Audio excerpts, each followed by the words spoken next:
আসসালামু আলাইকুম। আপনারা সবাই কেমন আছেন? আশা করি ভালো আছেন। আমিও ভালো আছি। আজকে আপনাদের সঙ্গে শেয়ার করব পিরিং শাক রান্না। বাড়িতে কিছু উপকরণ দিয়ে পিরিং শাক রান্না করেছি, সেটাই শেয়ার করছি। খুবই কিন্তু মজা। এইভাবে একবার রান্না করলে বারবার খেতে ইচ্ছা করবে। খুব সহজ পদ্ধতিতে রান্না করেছি। এখানে দেখুন 2 আঁটি পিরিং শাক নিয়েছি। এটাকে ভালো করে বেছে ধুয়ে নিয়েছি। তার সঙ্গে নিয়েছি রসুন থেতো করে নিয়েছি, আর পেঁয়াজ মিডিয়াম সাইজের একটা। আলুটাকে এইভাবে চৌকো চৌকো করে কেটে নিয়ে ছোটো ছোটো করে কড়াইতে দেখুন সর্ষে তেল দিয়ে ভালো করে গরম করা হয়ে যাওয়ার পরে ফুলবড়ি আমি 1 মুঠো দিয়ে দিলাম। ফুলবড়িটাকে হালকা করে ভেজে নিয়েছি। দেখুন ভেজে তুলে নেওয়ার পরে ওই কড়াইতে এবার গোটা জিরে শুকনো লঙ্কা ফোড়নে দিয়ে দিলাম। তারপরে পেঁয়াজ দিয়ে দিচ্ছি। পেঁয়াজটা ভালো করে নাড়াচাড়া করে ভেজে নিতে হবে। এইভাবে একবার পিরিং শাক ভাজি খেলে কিন্তু আর কিছু দিয়ে খেতে ভালো লাগবে না। এ দিয়ে কিন্তু খুব কম সময়ের মধ্যে আর যখন তখন বানানো যায়, বাড়িতে এই সবজিগুলো থাকলেই। তারপর দেখুন রসুন বাটা দিয়ে দিলাম। রসুন আর পেঁয়াজ ভালো করে হালকা করে নাড়াচাড়া করে নেওয়ার পরে একটু ভেজে নিতে হবে। তারপর এখানে দিয়ে দেবো কেটে রাখা আলু আর পেঁয়াজের সঙ্গে ভালো করে এটাও নাড়াচাড়া করে ভেজে নিতে হবে। তারপর এখানে ওই মশলা দিয়ে দেবো।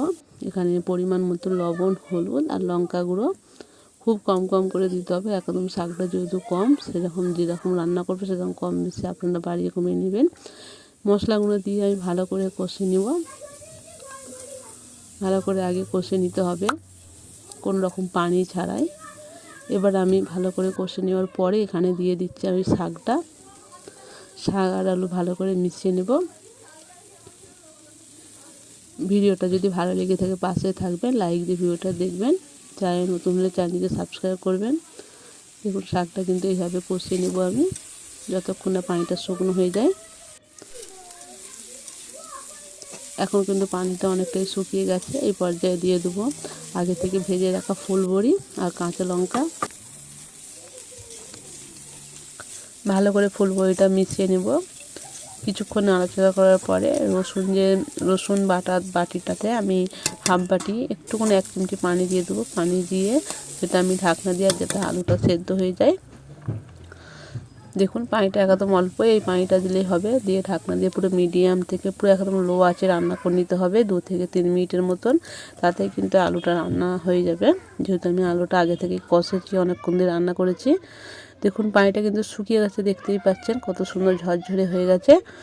আমি কিন্তু শেষে ধনেপাতা দিয়েছি, সেটা স্কিপ করা হয়েছে, দেখানো হয়নি আপনাদেরকে। ধনেপাতা দিয়ে আর ভাজা জিরে গুঁড়ো দিয়ে আমি নামিয়ে নিয়েছি। কিন্তু দেখুন আমার কিন্তু খুব কম সময়ের মধ্যে এই পিরিং শাক এইভাবে ভাজি করে দিবেন, খুবই খেতে কিন্তু ভালো লাগে। গরম গরম ভাতে সকালে আর কিছুই লাগবে না, এই দিয়ে কিন্তু 1 থালা ভাত খাওয়া হয়ে যাবে। এখানে ভিডিওটা শেষ করছি। সবাই ভালো থাকবেন, সুস্থ থাকবেন।